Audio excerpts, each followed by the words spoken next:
大家好，欢迎来到幸福频道，我是主播李幸福。3月31日，万科公司发布2024年年报。年报显示，万科去年全年实现营业收入3431.8亿元，同比下降26.3%，归属于上市公司股东净利润为亏损494.8亿元，2023年为盈利121.63亿，同比下降506.8%。这也反映出当前中国房地产市场正经历深度调整。今天的视频，我会从多个视角为大家解读中国经济的现状以及未来的走向。先让我们一起来看看万科的2024年年报。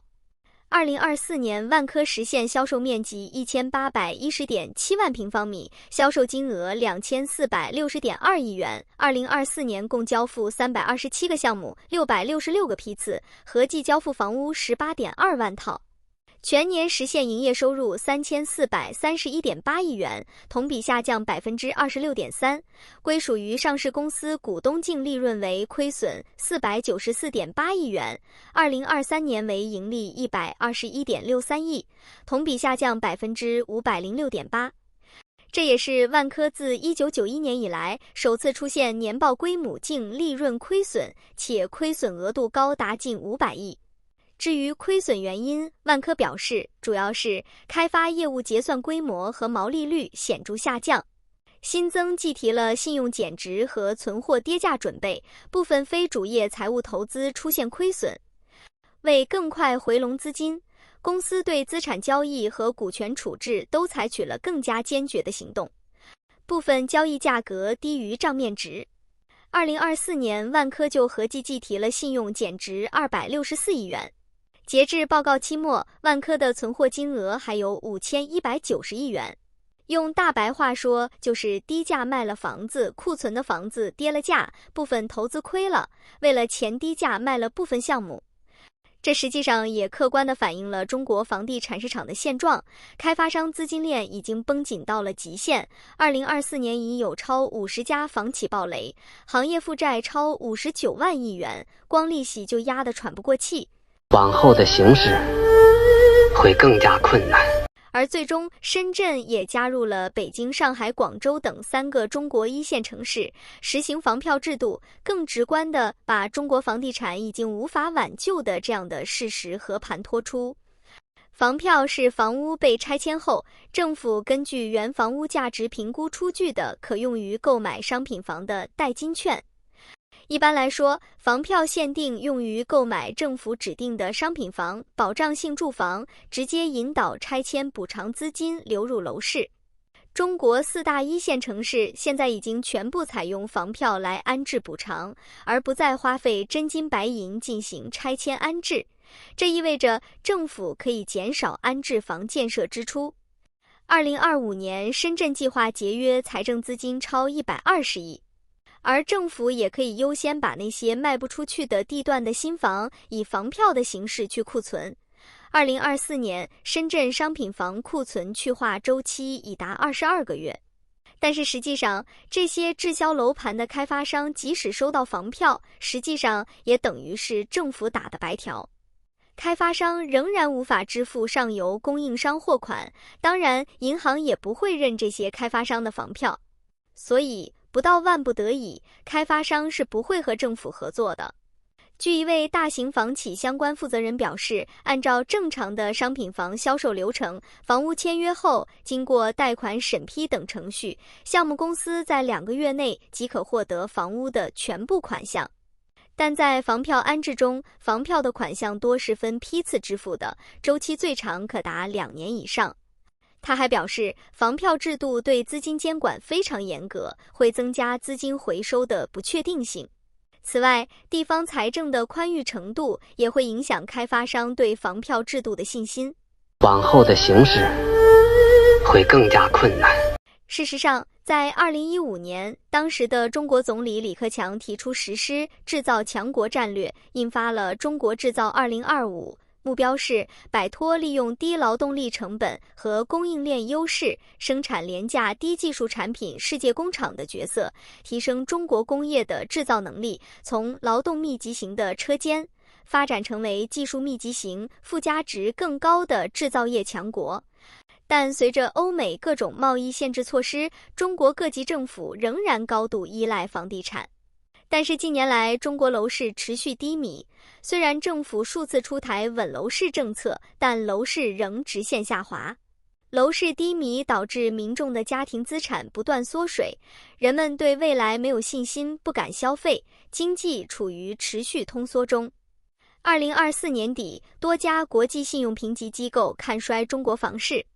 华尔街投行高盛表示，中国房价恐再下跌20%至25%。高盛还提到，中国房地产的负债总额高达59万亿元，这些的负债每年光利息负担就得上万亿元，开发商的资金压力非常大。摩根士坦利也称，中国房市在2025年将继续低迷，房价可能持续下跌9%左右。活下去，像牲口一样的活下去，活下去，像牲口一样的活下去。为了刺激消费，3月初，国家金融监督管理总局局长李云泽提出，消费贷要提额延时。多家银行密集跟进政策举措，推出相应消费贷产品。部分产品贷款额度由20万元提升至30万元，线下提款最高可达50万元，贷款期限最长达到了7年。工商银行推出的容易借，贷款期限最长延至7年，最高执行的标准额度为30万元。股份制银行中，招商银行的闪电贷最为激进。据工作人员介绍，客户能享受12个月、1年、24个月、2年、36个月、3年、60个月、5年、84个月、7年等还款期限，最低贷款利率为 2.58%。依照客户资质不同，期限和利率也有所不同。该产品的还款方式为等额本息，最高借款额度30万元，但线下提款最高可至50万元。那不成啊，得按合同办呢。地主家也没有余粮啊。但消费贷松绑背后暗藏很大的风险，业内人士认为，对借款人而言，还款期限延长容易陷入长期债务陷阱。对金融机构来说，宽松条件可能吸引更多高风险客户，导致不良贷款率上升。此外，若资金违规流入房市、股市等投机领域，会干扰宏观调控效果，削弱货币政策工具有效性。而工商银行2024年消费贷坏账率暴涨78%至2.39%，建设银行的坏账率也飙升27%到1.09%。更可怕的是，某些城商行的不良贷款率像坐火箭，某产品不良率直接冲上7.93%。某城商行员工自嘲：“我们放贷像做慈善，利息还没资金成本高。”操！啊！为了规范风险，多家银行已收到监管通知，从4月1日起暂停审批年化利率低于3%的消费贷款产品优惠。这意味着过去几个月白菜价的低息贷款时代正式落幕。这也凸显了利率红线3%背后的压力。截至2024年末，商业银行净息差已跌至1.52%的历史冰点。以交通银行为例，其净息差仅1.11%。副行长周万富直言，利润空间逼近极限，利率上调将成为银行止血的关键举措。而消费贷资金违规流向楼市、股市及海外资产的案例激增。某城商行数据显示，23%贷款存在用途造假。自己没能力就说没能耐，还大环境，你到哪都大环境不好呢？你是破坏大环境的人啊！从近期政策的频繁变化来看，如房地产政策从打压到救市，消费贷政策短时间内大起大落，可以看出政府在经济决策上仍在不断调整方向。这是否意味着政府内部对经济形势的认识尚未达成一致？或者说，政府的短期政策更倾向于试探市场反应，而非长期战略布局。著名学者许成刚曾说，在中国，所有的经济问题实际上都是政治问题。所以中国政府不能按经济规律来制定经济政策，而中国政府的经济政策体现出来的是中国政府的政治立场。现在政府面临的问题是生产过剩，而销往欧美等高端市场已经越来越受到各种关税政策限制，而且由于产业升级失败，比如尽管政府在芯片制造领域投入巨大，但核心技术仍依赖进口，尤其是高端芯片如7纳米及以下制程。美国等国家对中国实施出口管制，进一步加剧了这一困境。而美国政府出台芯片与科学法案，鼓励芯片在美国本土生产，这进一步削弱了中国芯片企业的国际竞争力。而中国政府一直大力扶持的新能源汽车，尽管2024年出口量已位居全球前列，但欧美市场对价格低廉的中国汽车设置了更高的关税和审查。